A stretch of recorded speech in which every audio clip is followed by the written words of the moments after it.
श्री परमात्मने नमः।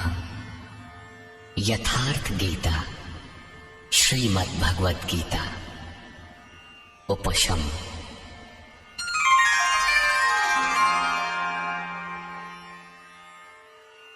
इस प्रकार 1 से 18 अध्याय तक श्री गीता का कैसेट प्रसारण पूर्ण हुआ।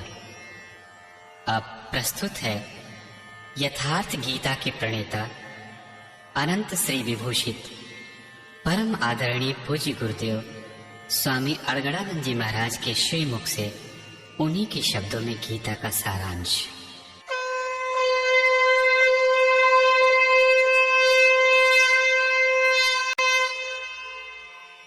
आदरणीय संपूर्ण धराधाम के निवासियों, परम श्रेय शाश्वत शांति के स्रोत श्री गीता के मूल प्रश्न पर विचार।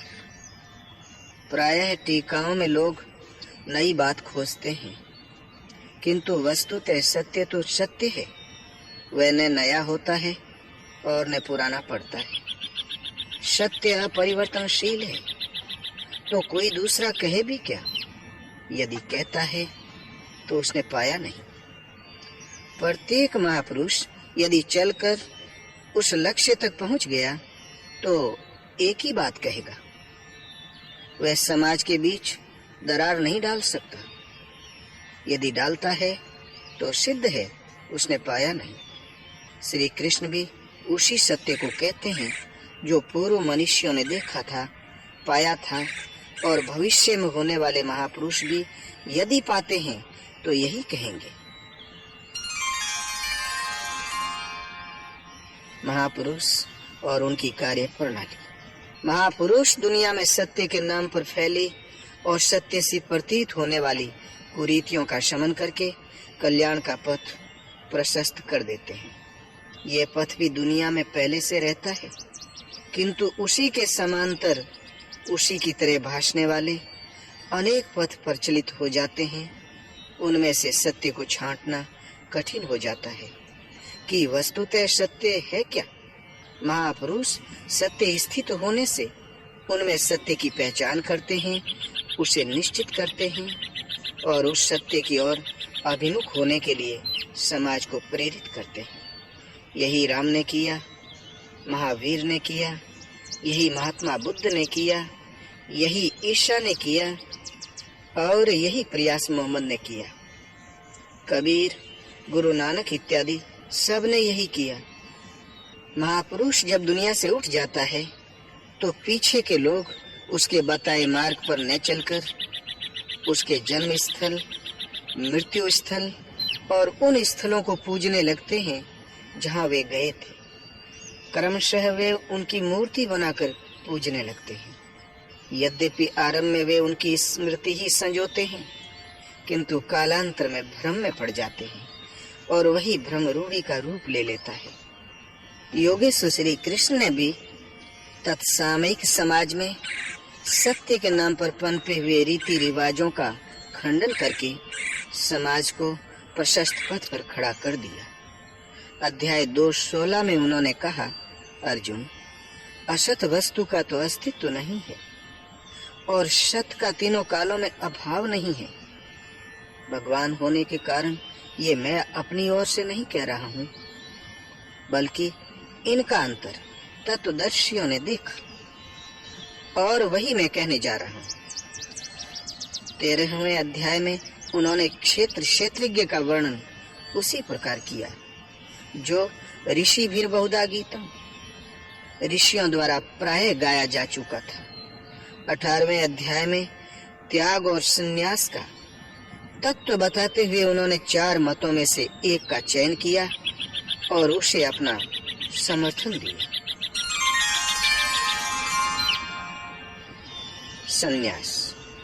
कृष्ण काल में अग्नि को न छूने वाले तथा चिंतन का भी त्याग करके अपने को योगी सन्यासी कहने वालों का संप्रदाय भी पनप रहा था। उसका खंडन करते हुए उन्होंने स्पष्ट किया कि ज्ञान मार्ग तथा भक्ति मार्ग दोनों में से किसी भी मार्ग के अनुसार कर्म को त्यागने का विधान नहीं। कर्म तो करना ही होगा। कर्म करते करते साधना इतनी सूक्ष्म हो जाती है कि सर्व संकल्पों का अभाव हो जाता है। वह पूर्ण संन्यास है। बीच रास्ते में संन्यास नाम की कोई वस्तु नहीं। केवल क्रियाओं को त्याग देने से तथा अग्नि न छूने से न तो कोई सन्यासी होता है और न योगी, जिसे अध्याय 2, 3, 5, 6 और विशेषकर 18वें अध्याय में देखा जा सकता है। कर्म। ऐसी ही भ्रांति कर्म के संबंध में भी मिलती है। अध्याय 2:39 में उन्होंने बताया कि अर्जुन, अब तक वह बुद्धि तेरे लिए सांख्य योग के विषय में कही गई और अब इसी को तो निष्काम कर्म के विषय में सुन। इससे युक्त होकर तू कर्मों के बंधन का अच्छी तरह नाश कर सकेगा। इसका थोड़ा भी आचरण महान जन्म मरण के भय से उद्धार कराने वाला होता है। इस निष्काम कर्म योग में निश्चयात्मक क्रिया एक ही है, बुद्धि एक ही है, दिशा भी एक ही है, लेकिन अविवेकियों की बुद्धि अनंत शाखाओं वाली है। इसलिए वह कर्म के नाम पर अनेक क्रियाओं का विस्तार कर लेते हैं। अर्जुन, तू नियत कर्म कर, अर्थात क्रियाएं बहुत सी हैं, वे कर्म नहीं है। कर्म कोई निर्धारित दिशा है। कर्म कोई ऐसी वस्तु है जो जन्म जन्मांतरों से चले आ रही शरीरों की यात्रा का अंत कर देता है।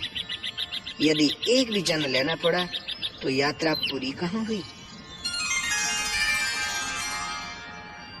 यज्ञ, वह नियत कर्म है कौन सा? श्री कृष्ण ने स्पष्ट किया कि यज्ञार्थात कर्मणो अन्यत्र लोकोयम कर्म बंधन है। अर्जुन, यज्ञ की प्रक्रिया ही कर्म है। इसके अतिरिक्त दुनिया में जो कुछ किया जाता है वह इसी लोक का बंधन है, न कि कर्म। कर्म तो इस संसार बंधन से मोक्ष दिलाता है। अब वह यज्ञ क्या है जिसे क्रियान्वित करें तो कर्म संपादित हो? अध्याय 4 में श्री कृष्ण ने 13-14 तरीके से यज्ञ का वर्णन किया, जो सब मिलाकर परमात्मा में प्रवेश दिलाने वाली विधि विशेष का चित्रण है। योग की क्रिया है जो श्वास से, ध्यान से, चिंतन और इंद्रिय संयम इत्यादि से सिद्ध होने वाला है। श्री कृष्ण ने यह भी स्पष्ट कर दिया कि भौतिक द्रव्यों से इस यज्ञ का कोई संबंध नहीं है। भौतिक द्रव्यों से सिद्ध होने वाले यज्ञ अत्यल्प है। आप करोड़ का ही हवन क्यों न करें? संपूर्ण यज्ञ मन और इंद्रियों की अंतः क्रिया से सिद्ध होने वाले हैं।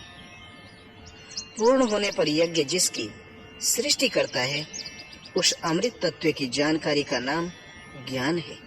उस ज्ञानामृत का पान करने वाले योगी सनातन ब्रह्म में प्रवेश पा जाते हैं। जिसमें प्रवेश पाना था पा ही लिया, तो फिर उस पुरुष का कर्म किए जाने से कोई प्रयोजन नहीं है। इसलिए यावन मात्र कर्म उस साक्षात्कार सहित ज्ञान में शेष हो जाते हैं। कर्म करने के बंधन से वह मुक्त हो जाता है। इस प्रकार निर्धारित यज्ञ को कार्य रूप देना कर्म है। कर्म का शुद्ध अर्थ है आराधना। इस नियत कर्म, यज्ञार्थ कर्म अथवा तदर्थ कर्म के अतिरिक्त गीता में अन्य कोई कर्म नहीं है। इसी पर श्री कृष्ण ने स्थान स्थान पर बल दिया। अध्याय 6 में इसी को उन्होंने कार्यम कर्म कहा। अध्याय 16 में बताया कि काम, क्रोध और लोभ के त्याग देने पर ही वह कर्म आरंभ होता है जो परम श्रेय को दिलाने वाला है। सांसारिक कर्मों में तो जो जितना व्यस्त है उसके पास काम, क्रोध और लोभ उतने ही अधिक सजे सजाए दिखते हैं। इसी नियत कर्म को उन्होंने शास्त्र विधानोक्त कर्म की संज्ञा दी। गीता अपने में पूर्ण शास्त्र है। सर्वोपरि शास्त्र वेद है। वेदों का सार उपनिषद है और उन सब का सारांश योगेश्वर श्री कृष्ण की यही वाणी गीता है। 17वें और 18वें अध्याय में भी शास्त्र विधि से निर्धारित कर्म, नियत कर्म, कर्तव्य कर्म और पुण्य कर्म से इंगित करके उन्होंने बारंबार दृढ़ाया कि नियत कर्म ही परम कल्याणकारक है। योगेश्वर श्री कृष्ण के इतना बल देने पर भी आप उस नियत कर्म को न करके श्री कृष्ण का कहना न मानकर उल्टी सीधी कल्पना करते हैं कि जो कुछ भी संसार में किया जाता है कर्म है, कुछ भी त्यागने की जरूरत नहीं है, केवल फल की कामना न करो, हो गया निष्काम कर्म योग, कर्तव्य भावना से करो, हो गया कर्तव्य योग, कुछ भी करो, नारायण को समर्पण कर दो, हो गया समर्पण योग। इसी प्रकार यज्ञ का नाम आते ही हम भूत यज्ञ, पितृयज्ञ, पंच यज्ञ, विष्णु के निमित्त किया जाने वाला यज्ञ गढ़ लेते हैं और उसकी क्रिया में स्वाहा बोलकर खड़े हो जाते हैं। यदि श्री कृष्ण ने स्पष्ट न कहा हो तो हम कुछ भी करें, यदि बताया है तो जितना कहा है उतना ही मान ले, किंतु हम मान नहीं पाते। विरासत में अनेक रीति रिवाज, पूजा पद्धतियां हमारे मस्तिष्क को जकड़े हुए हैं। बाह्य वस्तुओं को कदाचित हम बेचकर भाग भी सकते, किंतु यह पूर्वाग्रह मस्तिष्क में बैठकर हमारे साथ चलते हैं। श्री कृष्ण के शब्दों को भी हम उन्हीं के अनुरूप ढालकर ग्रहण करते हैं। युद्ध। यदि यज्ञ और कर्म दो प्रश्न ही यथार्थ समझ लें तो युद्ध, वर्ण व्यवस्था, वर्ण संकर, ज्ञान योग, कर्म योग अथवा संक्षेप में संपूर्ण गीता ही आपकी समझ में आ जाए। अर्जुन लड़ना नहीं चाहता था, वह धनुष फेंककर रथ के पिछले भाग में बैठ गया, किंतु योगेश्वर श्री कृष्ण ने एकमात्र कर्म की शिक्षा देकर कर्म को केवल दृढ़ाया ही नहीं, बल्कि अर्जुन को उस कर्म पर चला भी दिया। युद्ध हुआ, इसमें संदेह नहीं।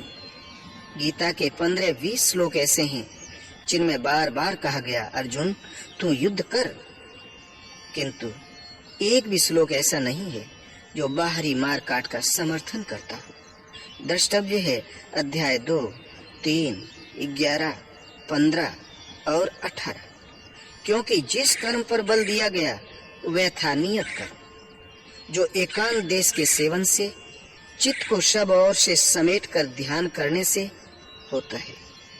यदि गीतोक्त कल्याण युद्ध करने वालों के लिए ही है तो आप गीता का पिंड छोड़ दें। आपके समक्ष अर्जुन जैसे युद्ध की कोई परिस्थिति तो है नहीं।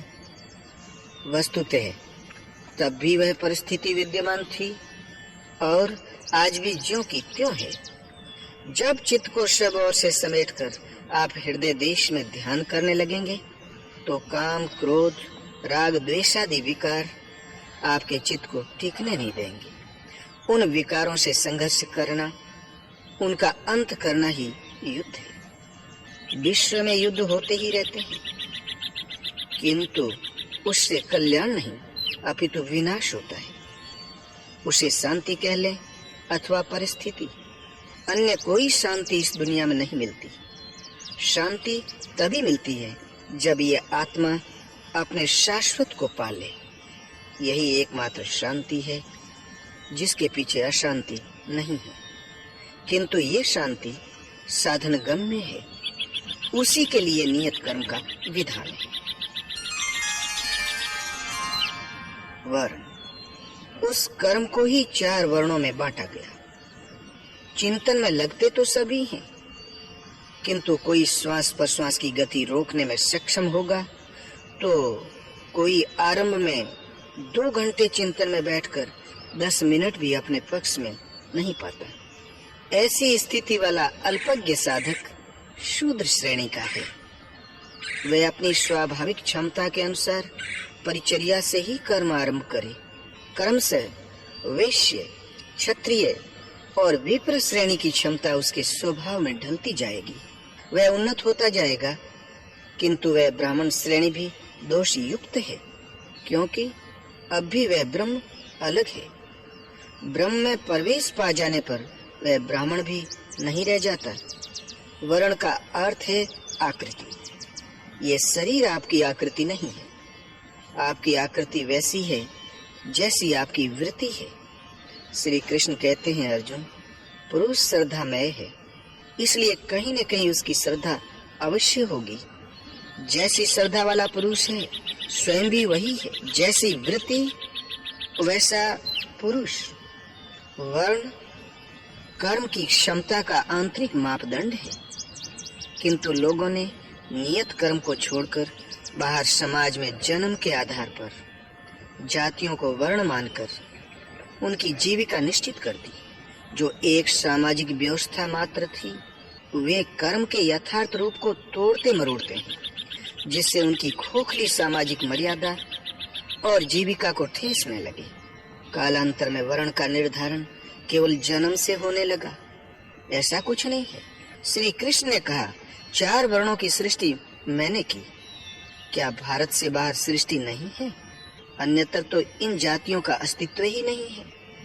भारत में ही इनके अंतर्गत लाखों जातियां उपजातियां हैं। श्री कृष्ण ने क्या मनुष्यों को बांटा था? नहीं। गुण कर्म विभागशः, गुण के आधार पर कर्म बांटे गए। कर्माणि प्रविभक्तानि, कर्म बांटा गया। कर्म समझ में आ गया तो वर्ण समझ में आ जाएगा, और वर्ण समझ में आ गया तो वर्ण शंकर का यथार्थ रूप आप समझ लें। वर्ण शंकर, इस कर्म पथ से च्युत होना ही वर्ण शंकर है। आत्मा का शुद्ध वर्ण है परमात्मा। उसमें प्रवेश दिलाने वाले कर्म से हटकर प्रकृति में मिश्रित हो जाना ही वर्ण शंकर है। श्री कृष्ण ने स्पष्ट किया कि इस कर्म को किए बिना उस स्वरूप को कोई पाता ही नहीं, और प्राप्ति वाले महापुरुष को कर्म करने से न कोई लाभ है और न छोड़ने से कोई हानि। फिर भी लोक संग्रह के लिए वे कर्म में बरतते हैं। उन महापुरुषों की तरह मुझे भी प्राप्त होने योग्य कोई वस्तु अप्राप्त नहीं है, फिर भी मैं पीछे वालों के हित की इच्छा से कर्म में ही बरतता हूँ। यदि न करूं तो सभी वर्ण संकर हो जाएं। स्त्रियों के दूषित होने से वर्ण संकर होना तो सुना गया, किंतु यहाँ श्री कृष्ण कहते हैं कि स्वरूपस्थ महापुरुष कर्म न करे तब लोग वर्ण संकर हो जाते हैं। उस महापुरुष की नकल करके आराधना बंद कर देने से वे प्रकृति में भटकते रहेंगे, वर्ण संकर हो जाएंगे, क्योंकि इस कर्म को करके ही उस परम निष्कर्म्य की स्थिति को, अपने शुद्ध वर्ण परमात्मा को पाया जा सकता है। ज्ञान योग तथा कर्म योग। कर्म एक ही है, नियत कर्म, आराधना, किंतु उसे करने के दृष्टिकोण 2 हैं। अपनी शक्ति को समझकर हानि लाभ का निर्णय लेकर इस कर्म को करना ज्ञान योग है। इस मार्ग का साधक जानता है कि आज मेरी ये स्थिति है, आगे इस भूमिका में परिणत हो जाऊंगा, फिर अपने ही स्वरूप को प्राप्त करूंगा। इस भावना को लेकर कर्म में प्रवृत्त होता है, अपनी स्थिति का ज्ञान रख कर चलता है, इसलिए ज्ञान मार्गी कहा जाता है। समर्पण के साथ उसी कर्म में प्रवृत्त होना, हानि लाभ का निर्णय इष्ट पर फेंक कर चलना निष्काम कर्म योग है, भक्ति मार्ग है। एक ही महापुरुष से शिक्षा लेकर एक स्वावलंबी होकर उस कर्म में प्रवृत्त होता है, और दूसरा उनसे शिक्षा लेकर उन्हीं पर निर्भर होकर प्रवृत्त होता है। बस अंतर इतना ही है। इसीलिए योगेश्वर श्री कृष्ण ने कहा, अर्जुन, सांख्य द्वारा जो परम सत्य मिलता है वही परम सत्य निष्काम कर्म योग द्वारा भी मिलता है। जो दोनों को एक देखता है वही यथार्थ देखता है। दोनों को क्रिया बताने वाला तत्वदर्शी एक है, क्रिया भी एक ही है, आराधना।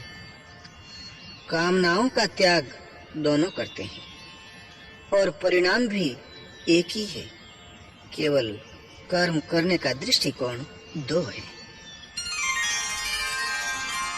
एक परमात्मा। नियत कर्म मन और इंद्रियों की एक निर्धारित अंतः क्रिया है। जब कर्म का यही स्वरूप है तो बाहर प्रतीक पूजना कहाँ तक संगत है। भारत में हिंदू कहलाने वाला समाज, जिनके पूर्वजों ने परम सत्य की शोध करके देश विदेश में उसका प्रचार किया, उस पथ पर चलने वाला विश्व में कहीं भी हो सनातन धर्मी ही है। इतना गौरवशाली हिंदू समाज कामनाओं से विवश होकर विविध भ्रांतियों में पड़ गया। श्री कृष्ण कहते हैं, अर्जुन, देवताओं के स्थान पर देवता नाम की कोई शक्ति नहीं है। जहाँ कहीं भी मनुष्य की श्रद्धा झुकती है, उसकी ओट में खड़ा होकर मैं ही फल देता हूँ, उसकी श्रद्धा को पुष्ट करता हूँ, क्योंकि मैं ही सर्वत्र हूँ। किंतु उनका वह पूजन अविधि पूर्वक है, उनका फल नाशवान है। कामनाओं से जिनके ज्ञान का अपहरण हो गया है, वे मूढ़ बुद्धि ही अन्य देवताओं को पूजते हैं। सात्विक लोग देवताओं को पूजते हैं, राजसी यक्ष राक्षसों को तथा तामसी भूत प्रेतों को पूजते हैं, घोर तप करते हैं। किंतु अर्जुन, वे शरीर में स्थित भूत समुदाय और अंतःकरण में स्थित मुझ परमात्मा को कृष्ण करते हैं, न कि पूजते हैं। उन्हें निश्चय ही तू आसुरी स्वभाव से संयुक्त जान, असुर जान। इससे अधिक श्री कृष्ण क्या कहते। उन्होंने स्पष्ट कहा, अर्जुन, ईश्वर सभी प्राणियों के हृदय में रहता है, केवल उसी की शरण जाओ। पूजा की स्थली हृदय में है, बाहर नहीं।